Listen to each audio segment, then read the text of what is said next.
2014ರ March 8ರಂದು Malaysia airlines flight 370 ವಿಮಾನವು 239 ಪ್ರಯಾಣಿಕರೊಂದಿಗೆ ಕೌಲಾಲಂಪುರನಿಂದ ಬೀಜಿಂಗ್ಗೆ ಹೊರಟ ವಿಮಾನ ಇಂದಿಗೂ ಪತ್ತೆಯಾಗಿಲ್ಲ. ವಿಮಾನದ ಅವಶೇಷವೂ ಸಿಕ್ಕಿಲ್ಲ.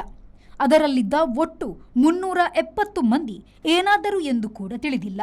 ಒಂದು ಸಣ್ಣ ಸುಳಿವು ಕೂಡ ಸಿಗದೆ ವಿಮಾನವೂ ಇಲ್ಲ. ಅದರಲ್ಲಿದ್ದ ಮಂದಿಯೂ ಪತ್ತೆ ಇಲ್ಲ. ಎಲ್ಲ ಆಧುನಿಕ ತಂತ್ರಜ್ಞಾನ ಬಳಸಿ ಅದನ್ನು ಹುಡುಕಲಾಯಿತು. ಬೇರೆ ದೇಶಗಳ ತಜ್ಞರ ಸೇವೆಯನ್ನು ಬಳಸಲಾಯಿತು. ಆದರೆ ವಿಮಾನದ ಒಂದು ತುಂಡಾಗಲಿ ಒಂದು ಶವವಾಗಲಿ ಸಿಕ್ಕಿಲ್ಲ.